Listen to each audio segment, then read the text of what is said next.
para ti, ¿qué es la inteligencia artificial? Bueno, la inteligencia artificial, como el nombre ya dice, es una inteligencia generada a través de los datos de forma artificial. ¿Por qué? Porque se sacan los datos, desde ahí se genera una inteligencia, se genera una información, se conectan. Es interesante pensar desde esa perspectiva, porque ¿qué es la inteligencia, no? La inteligencia es la conexión de puntos, de datos, de información. Y lo mismo pasa con la tecnología. Sumamos, juntamos datos, conectamos esos datos de forma de alguna forma correcta, digamos así, entre comillas, y de ahí sale informaciones que son relevantes. Para mí eso como veo.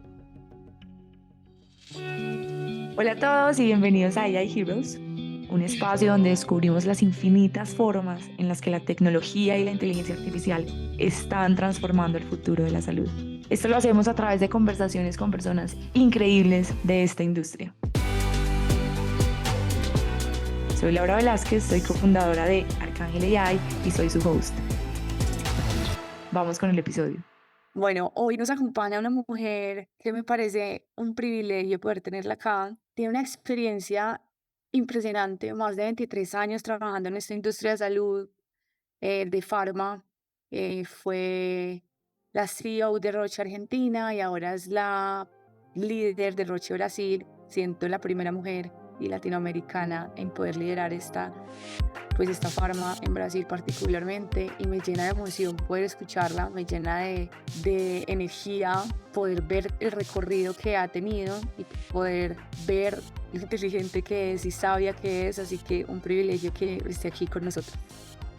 Yo soy Loris, soy farmacéutica, soy bioquímica y hace más de 20 años trabajo con salud. Es más que un trabajo, es una pasión. Yo creo muchísimo que la base de cualquier sociedad es tener una sociedad sana, personas que sean capaces de empoderarse, de actuar, de dirigir un país, pero todo eso arranca o empieza con la salud. Entonces, para mí, diagnóstico es una pasión porque a través de datos tenemos una información relevante a aquella persona y la persona puede tomar una decisión con eso. Te doy el ejemplo de cuando tuvimos la pandemia del COVID. Aunque no tuviéramos ningún tratamiento, aunque no tuviéramos una vacuna, el hecho de tener el dato, si estábamos o no con el COVID, nos daba la posibilidad de tomar decisiones. Entonces, para mí y trabajé 20 años en diagnóstico y ahora hace 3 años trabajo en la otra división de Roche, que es la farmacéutica, que es la parte donde trabajamos más con las moléculas, con los productos, con el tratamiento, ahí menos con el diagnóstico. Me gusta mucho lo que hablas del dato, porque el dato puede ser lo que sea. Puede ser una muestra de un paciente, puede ser un número, puede ser una imagen, puede ser lo que sea, y al final del día, si sabemos interpretar ese dato, pues nos puede dar muchos insights. Entonces me gustaría profundizar ahí, porque me llamó mucho la atención ese concepto. ¿Tú cómo ves eso en la toma de decisiones del día a día, obviamente apalancado de los datos? Entonces, ¿cómo ves este concepto del dato, la posibilidad de darle mayor valor en volumen?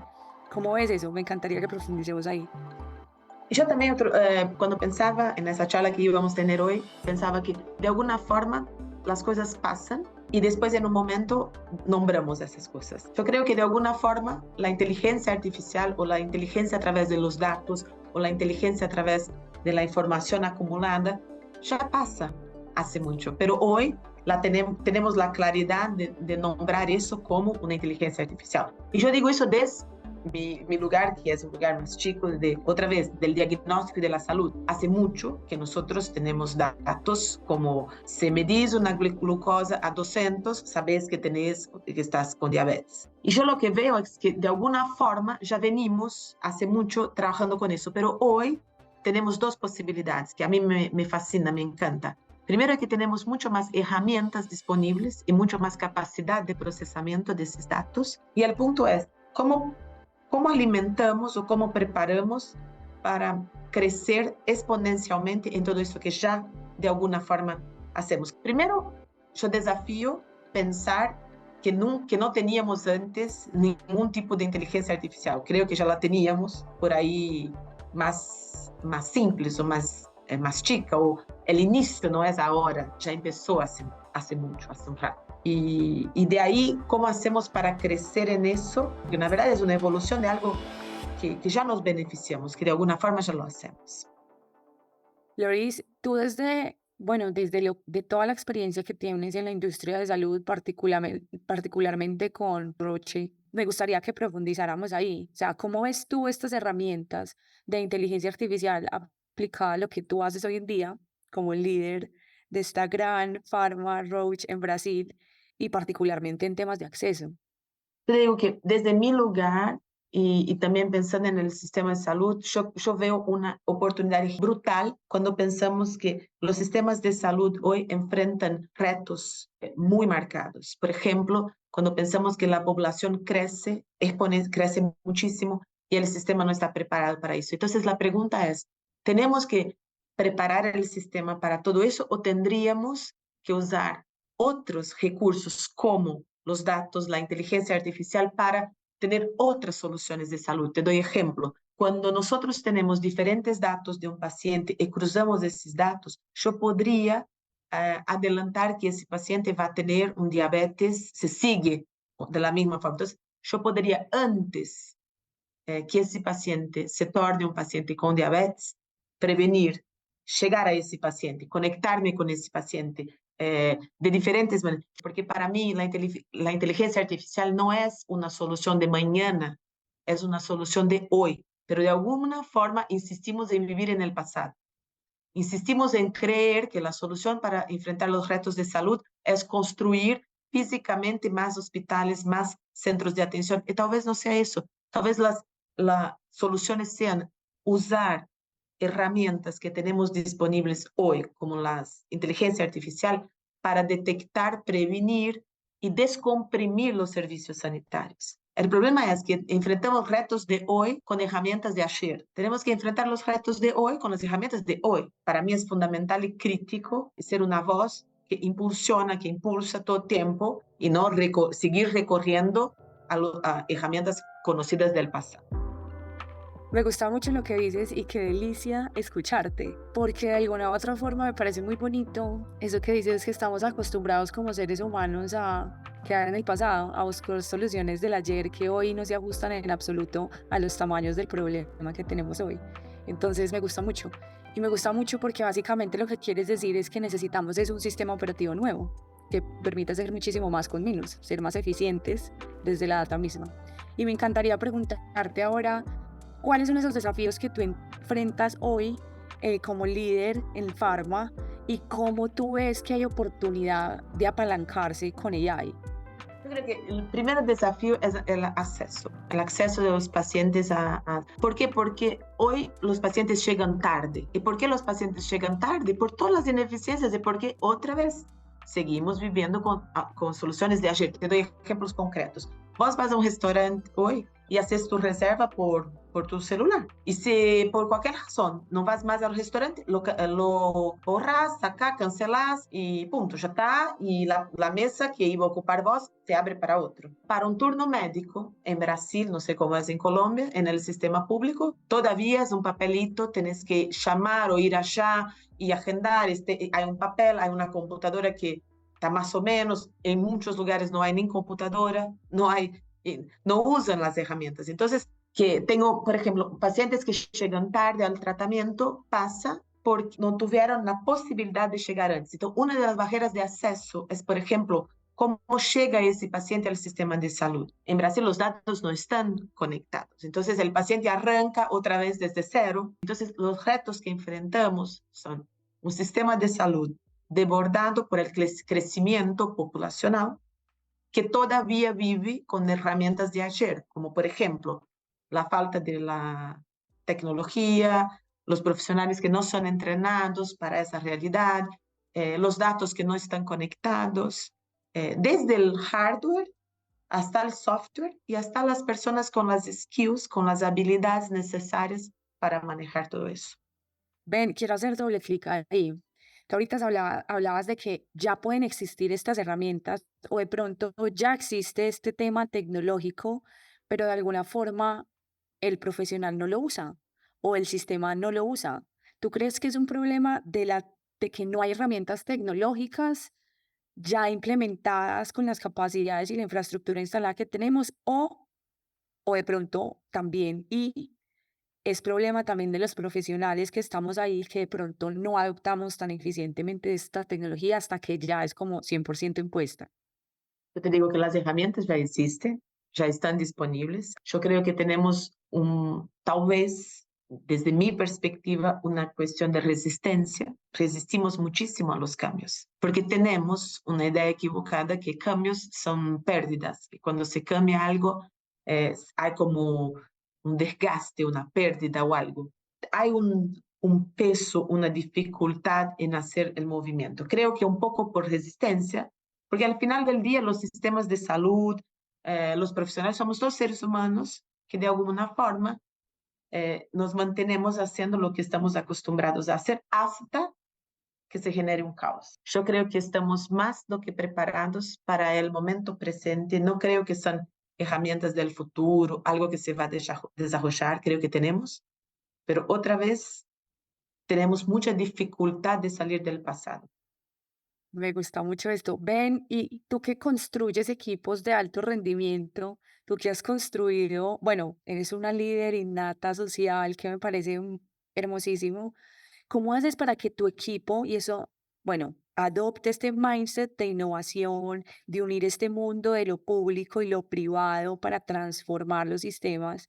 ¿Cómo haces desde ese liderazgo para que realmente tu equipo trabaje adoptando estas tecnologías, pero más allá de eso, que lo disemine a través de todo lo que hoy en día es, pues, Roche Brasil? Yo contesto de dos formas. Primero, Roche es una empresa de más de 20, 125 años, pero sigue siendo una empresa familiar. Entonces, nos da bastante tranquilidad eso porque es una empresa que tiene muchísimo foco en innovación. Nosotros invertimos casi un 20% de la facturación bruta de total, vuelve desarrollo e investigación. Entonces, eso ya de partida, uno que decide trabajar en esa empresa tiene que estar como todo tiempo un paso adelante. Nosotros creemos que la innovación está en los productos que ofrecemos, pero también la forma como trabajamos y la forma como trabajamos, con qué herramientas trabajamos. Y la otra parte que contesto también tu pregunta es, nosotros entendemos que un buen negocio, esas son palabras de nuestros CEOs, chairman ahora, Severin Schwan, que es, para nosotros un buen negocio es un negocio que deja para la sociedad en que estamos. Y nosotros, la base de todo lo que hacemos es la innovación. Entonces, estamos todo tiempo llevando, discutiendo y buscando alternativas para poder generar en el entorno que trabajamos, en la parte del sistema de salud, de que nosotros somos actores activos, esa vena de innovación, de proponer soluciones, de proponer alternativas, de buscar encontrar posibilidades y diálogo para que pueda pasar, ¿entendés? Porque, otra vez, hay resistencias, hay dificultad de diálogo, hay dificultad de entender la necesidad de inversión en ese sentido. Interesante, muy chévere. No sabía que era una empresa familiar, pero muy bonito. Oye, y soy testigo de eso que dices, porque con ustedes de alguna otra forma en Latinoamérica ya estamos haciendo cosas muy enfocadas pues a diferentes patologías particularmente, pero sí cada uno tiene esa voluntad principal de cambio, de construir, de transformar. Me parece súper bonito. Ven, hay algo que quiero tocar que yo siempre he visto que ustedes mencionan, y es que ustedes han identificado como 4 pilares principales como de cambio y están muy enfocados obviamente a acelerar esas nuevas tecnologías, adoptar esas nuevas tecnologías. Ahora es buscar soluciones financieras mucho más eficientes. La otra es apalancarse 100% dentro de los datos existentes, y lo último es optimizar esa infraestructura que permite adoptar todas las llegadas tecnologías. Bajo esa mirada, ustedes hoy, ¿qué hacen con inteligencia artificial que nos puedas poner de ejemplo para apalancar esos 4 pilares que tú digas, definitivamente esto nos ha acelerado el impacto en el paciente, esto nos ha acelerado el, no sé, el acceso, el diagnóstico temprano? Sabes que cuando hacemos un ensayo clínico, tenés el grupo de pacientes que toman la droga, la medicación, y otro grupo que se llama control. Y en un estudio clínico de una patología, de una genética, de una condición genética, era muy difícil tener un grupo control. hasta porque tenés que tratar. Y para eso, para solucionar esa cuestión, se usó la inteligencia artificial. Se usó los datos colectados en ese estudio, se usó esa solución para poder encontrar, tener los datos necesarios del grupo control sin tener que hacer eso a través de tener pacientes que estuvieran ahí sin tomar la droga. Ese es un ejemplo. Entonces, cuando nosotros empezamos a desarrollar una molécula, en el pasado había mucho más tentativas y errores, y hoy, a través de esa inteligencia de los datos genéticos, ya podés específicamente decir, ese paciente sí se beneficia de eso, ese paciente no. Y hoy ya sabemos, por la inteligencia artificial, por los datos, que yo tengo que dar la medicación para estas pacientes y para las otras no. Entonces, se ahorra el tiempo, el desgaste de la persona, para no decir la plata, para el sistema, pero eso para mí es aún menor. Entonces, contestando tu pregunta, la inteligencia artificial ya está muchísimo presente en la salud y yo diría que me encanta pensar que desde que nosotros fuimos capaces de decodificar un gen, eso para mí es el principio de toda inteligencia artificial en la salud, que a partir de ahí las combinaciones se fueron hechas, vamos haciendo combinaciones y vamos siendo capaces de tomar decisiones con eso. Ven, ¿cómo hacemos para que esto sea más escalable? ¿Cómo hacemos para que disminuir esa brecha de acceso que es tan tesa y tan grande actualmente en el mundo? Yo creo que eso vamos a poder hacerlo el día en que seamos capaces, el día en que los países tengan como prioridad uno, primero, la interoperabilidad de los datos. Para tener cualquier cosa de inteligencia artificial, vos lo sabes mejor que yo, porque sos un experto en eso. Tenemos que tener los datos almacenados y tenemos que tener los datos limpios. Punto. Poner todos los datos en un servidor, en un lugar limpios. Con estos datos y con una dinámica y con una gobernanza, que todos los datos siguen llegando ahí. Entonces, el día y que ningún paciente, que todo paciente en el momento que hace un chequeo, en el momento en que entre en un hospital, todos sus datos sean inmediatamente almacenados, en ese momento vamos a tener una revolución en la salud, pero tremenda, de eficiencia, de acceso, de cura, de todo. Pero ahí está el reto. Ahí está el reto, sí, clarísimo. ¿Y cuál crees tú que es el primer paso desde el individuo, bueno, desde el individuo muy complejo, o sea, desde cada institución, cuál sería el primer paso para ese gran futuro? A mí, si hay una cosa, responsabilidad del Estado, es poner eso, es hacer la regla donde, primero, cómo son esos datos, de qué forma tienen que ser almacenados y que eso tendría que ser una regla como cualquier, un marco, una definición regulatoria como cualquier otra de un país. Los datos de los pacientes, porque es una cuestión de salud pública, no es una cuestión ni del privado, ni del individuo. Hay que tener un marco. Todo, por ejemplo, yo creo que Colombia es como Brasil, tenemos un sistema público y privado que conviven. Independiente de eso, los datos de salud de los pacientes tienen que estar almacenados. Aunque yo vaya en un sistema privado, mi sistema privado puede tener mi dato, pero al mismo tiempo yo tengo que disponibilizarlo para el sistema. Pero difícil, porque hay muchos intereses, inclusive porque hoy ya se sabe que a través de los datos, hoy si me preguntas, ¿qué es poder? ¿Dónde está el poder? No está en la plata, está en los datos. Entonces hay que hacer un movimiento de poder. Entonces por eso tal vez vengan las dificultades de los gobiernos de poner ese marco. Hay un tema que yo a veces me cuestiono mucho, es el tema del bias en la data. Porque yo, ahorita que hacemos tantos modelos de estos, yo siempre me pongo a pensar, ¿será que deberíamos exigir más en que haya igualdad entre tema de género, por ejemplo, en adquirir estos datos para sea un modelo de enfermedad renal crónica, sea un modelo de oncología, el que sea? Y luego digo, pero es que es imposible, pues porque no tenemos la data. ¿Cómo percibes tú esto? Pues porque tú ya tienes una experiencia muy profunda en el sistema de salud, bueno, en lo que significa salud para el mundo, ¿no? Por ejemplo, en recursos humanos se tentó en algunos momentos usar la inteligencia artificial para la contratación. Y sí, los datos que tenemos hoy tiene vieses, tiene vallas. ¿Por qué? Porque hoy ya sabemos que tenemos menos mujeres que hombres en posiciones de liderazgo. Entonces, los perfiles que tenés o cuando buscas la data, viene como con ese bias, con ese bias. En cualquier otro rubro sería lo mismo, pero ahí se queda la pregunta, bueno, no uso los datos porque los datos tienen bias. No, para mí la decisión es, yo traigo los datos, trabajo esos datos, tengo la transparencia de cuáles pueden ser esos bias, los corrijo artificialmente y voy, por ejemplo, cuanto menos datos tengo, yo creo que sí, existen los bias, existen los vieses, inclusive existen porque hoy, por ejemplo, las mujeres no llegan al sistema de salud muchas veces. ¿Y por qué no llegan? Porque muchos de los sistemas de salud atienden o tienen médicos disponibles de 8 a 5, 4 de la tarde, de lunes a viernes. Y las mujeres en ese horario no están disponibles para ir, o están con los chicos, o están en el trabajo, etc. A mí me encantaría un día mapear todos los vieses que encontramos en los datos de salud, porque eso va a ser exactamente el reflejo de las injusticias, de los bias, de las dificultades que tenemos en nuestra sociedad.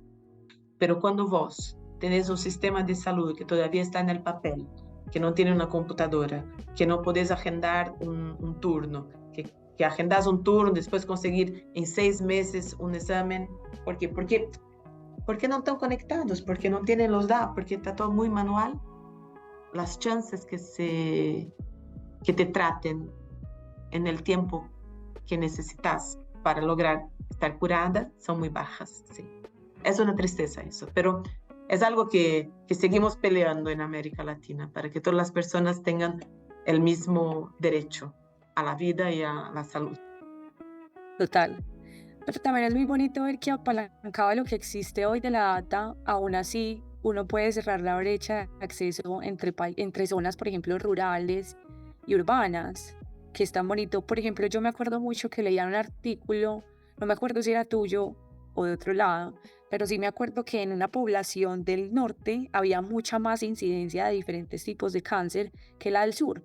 Y eso era, pues eso es inaceptable que suceda, porque cómo es posible que dependiendo de dónde vivas, de la dirección en la que estás, según tu estatus, tengas mayor probabilidad de que te detecten a tiempo que otras zonas donde no tienes esa posibilidad. O sea, es completamente injusto. En cambio, hoy esto lo permite mucho. Creo que sí, lo decías tú. Sí, sí, sí. No, creo que los puntos principales primero volver al tema que hablamos en el principio. Los datos hace mucho que están disponibles. De alguna forma, la inteligencia artificial, tal vez con otros nombres, ya estaban ahí como dando vueltas. Creo que otra vez la decodificación genética trajo una revolución para la salud muy, muy importante. Hoy hablamos de tratamientos muy personalizados, muy como yo sé cómo sos vos, tu genética, yo sé que ese tratamiento, yo sé cómo es si tenés un tumor, cómo es ese tumor, cuáles son las características genéticas. Entonces, hoy en día ya existen drogas que nosotros llamamos multitumores, que na verdad ellas están desarrolladas para ir y atacar exactamente aquel código genético del tumor, independiente en qué parte de tu cuerpo está. Entonces, otra vez, ya veníamos trabajando, ya venimos en la salud trabajando con los datos hace mucho. Por otro lado, creo que todavía tenemos un espacio, una oportunidad grande para trabajar en el sistema de salud a través de los datos, de una forma integral e integrada para que los datos estén disponibles y que se pueda generar no solo eficiencia para el sistema, descomprimir los servicios sanitarios, pero principalmente generar esperanza para los pacientes, eficiencia en sus tratamientos, porque de todo lo que estamos hablando acá hoy es de una persona que tiene el derecho de vivir plenamente esa existencia, porque de verdad no sabemos si tenemos otras. Ojalá tengamos millones de otras existencias. A mí me encantaría volver a este planeta, a este lugar 1.000.000 de veces.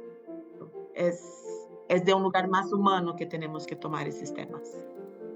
Sí, ese tema es demasiado triste, además porque, bueno, en Colombia es un poquito distinto. Creo que gran parte de la población accede a salud, digámoslo así, Y sí, todavía hay una brecha entre rural y no rural, pero de alguna u otra forma se accede de una manera muy bonita y digamos que no sé si tan oportuna, pero se accede y se trata y se disminuyen como esos rates cada año.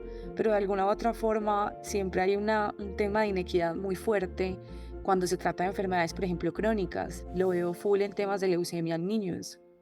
¿Cómo es posible que un niño que tenga un estrato social más alto se pueda detectar a tiempo, el otro no? No sé si tienes más ejemplos que quieras darnos ahí porque me encantaría escucharlos. Además estoy tomando nota muy atenta porque ahí es donde va a seguir trabajando en Arcángel. Te voy a contestar de dos formas. Primero, los retos. Yo diría que el principal reto de la salud en general, y hay América Latina, pero también puedo decir en otros, en el mundo, y lo vivimos muy fuerte durante el COVID también, es que necesitamos urgentemente ganar eficiencia para que el sistema siga incorporando innovaciones. Porque lo que pasa es que el hecho de no tener eficiencia, un reto con la financiación del sistema de salud.